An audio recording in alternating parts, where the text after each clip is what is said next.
என்று சொல்லிவிட்டு நரேஷ் அவந்திகாவை இன்னும் வலுவாக இழுத்துக்கொண்டு கதவை நோக்கி சென்றார். அவர்கள் கதவை நெருங்கும் போது திடீரென கதவு பலத்த சத்தத்தோடு உடைந்தது. ஏதோ ஒரு மிகப்பெரிய சக்தி கதவை தாக்கியது போல இருந்தது. எல்லோரும் திகிலோடு கதவை பார்க்க அங்கே சிவா நின்று கொண்டிருந்தார். அவனை பார்த்தவுடன் 4 பேரும் அதிர்ந்து விட்டார்கள். ஆனால் வரவே மாட்டான் என்று நினைத்துக் கொண்டிருந்தவன் திடீரென எதிரில் வந்து நிற்பதை பார்த்ததும் அவந்திகா எமோஷனல் ஆகி கண்கலங்கி விட்டார். அங்கிருந்த காட்சியை பார்த்ததும் சிவா கோபத்தில் எரிமலையாய் பொங்கினார். அவன் சத்தமாக கையை விடு என்று சொல்ல நரேஷ் ஒரு கணம் நடுங்கிவிட்டார். ஆனால் அவன் அவந்திகாவை விடவில்லை. சிவா நரேஷுக்கு எதிரில் வந்து நின்றான். கைகளை முறுக்கியபடி அவன் மேல இருந்து கையை எடு, இல்லனா அதுக்காக வருத்தப்படக்கூட உனக்கு வாய்ப்பு கிடைக்காது என்றார். நரேஷ் சட்டென அவள் கைகளை விட்டு விட்டார். ஆனால் பாட்டி தைரியமாக, ஏய் சிவா, நீ எதுக்கு இங்க வந்த? இது எங்க ஃபேமிலி மேட்டர், இதுல நீ தலையிடாத, ஒழுங்கா திரும்ப போயிடு என்றார். சிவா பாட்டியை திரும்பி பார்த்து, எது குடும்ப விஷயம்?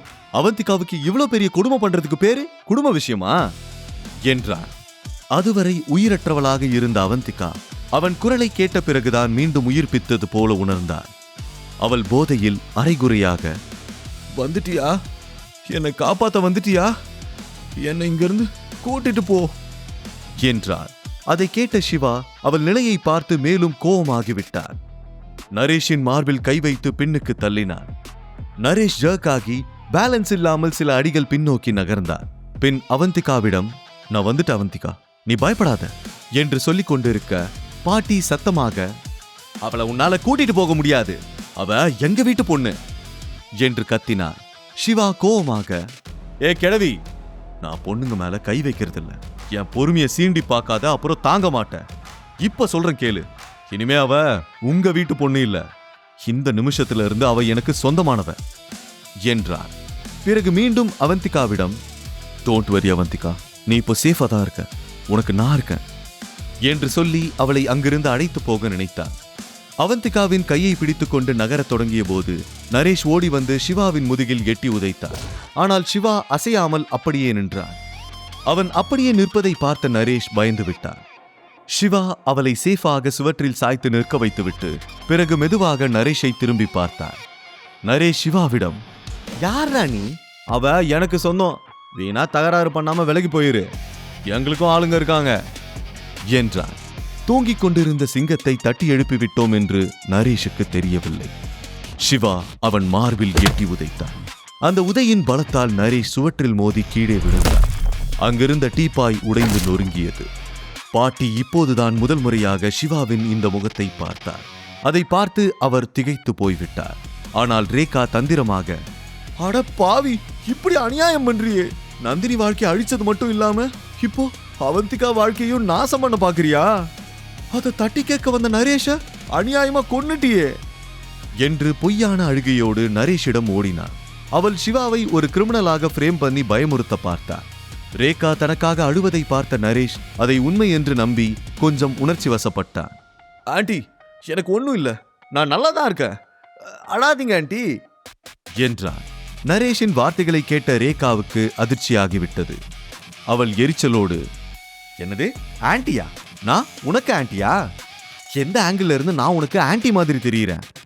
இன்னொரு தடவை உன் வாயில இருந்து ஆண்டிங்கிற வார்த்தை வந்துச்சு, நானே உன்னை கொன்னுடுவேன் என்றார்.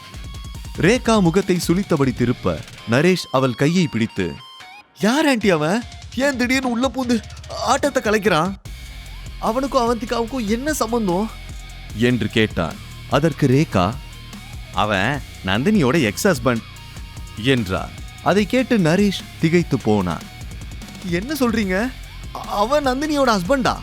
அப்புறம் எதுக்காக அவந்திகாவை கூட்டு போறான் ஆண்டி என்று கேட்க அவன் மீண்டும் ஆண்டி என்று சொல்வதை கேட்ட ரேகா எரிச்சலாகி அவன் கையை உதறிவிட்டு, உனக்கு எத்தனை தடவை சொல்றது என்ன ஆண்டின்னு கூப்பிடாதன்னு?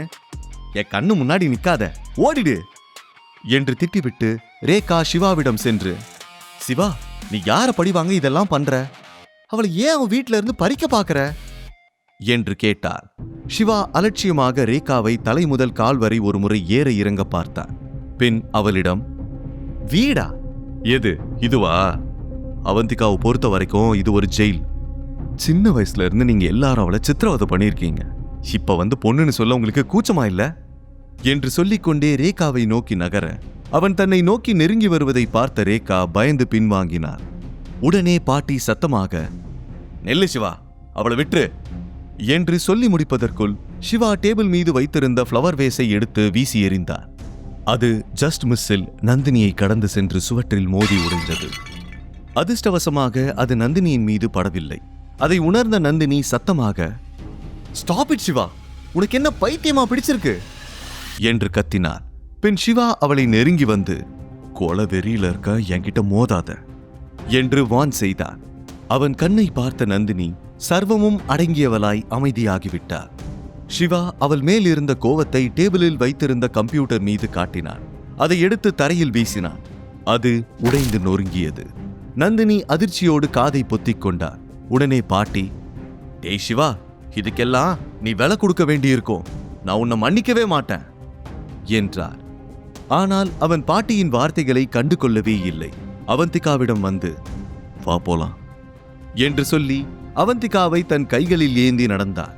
பாட்டி மீண்டும் கோபமாக, ஏய் நில்லு, அவளை விட்டுட்டு போ. அப்படி என்ன உனக்கு அவன் மேல அக்கறை? அக்காவை கல்யாணம் பண்ணிக்கிட்டு இப்படி தங்கச்சி மேல ஆசைப்படுறியே, இது உனக்கே கேவலமா இல்ல? நீ ஒரு குட் ஃபார் நத்திங். உனக்கு காதல் ஒரு கேடா? ஒழுங்கா அவளை விட்டுட்டு விலகி போயிடு. நீ அவளுக்கு தகுதியானவன் இல்ல, நரேஷ் தான் அவளுக்கு ஏத்தவன். அவனை பத்தி தெரியுமா உனக்கு? அவன் நினைச்சா உன்ன மாதிரி 1000 பேரை விலைக்கு வாங்கிடுவான் என்றார். சிவா கூல் டோனில், நான் குட் ஃபார் நத்திங் தான், பட் உங்களை மாதிரி பீஸ்ட் இல்ல. கொஞ்சம் கூட கருணையே இல்லாம ஒருத்தரை கொடுமைப்படுத்துற அளவுக்கு கேவலமானவை இல்ல.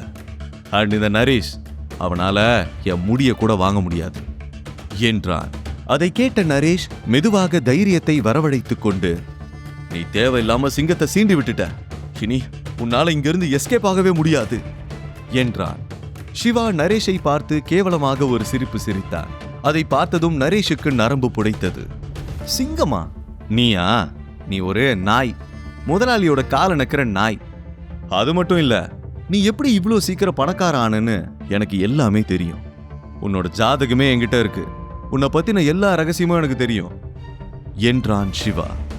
அதை கேட்ட நரேஷ் பயத்தில் நடுங்கினான். நான் நினைச்சா ஒரு செகண்ட்ல உங்ககிட்ட இருந்து எல்லாத்தையும் பறிச்சுக்க முடியும், பாக்குறியா என்றார்.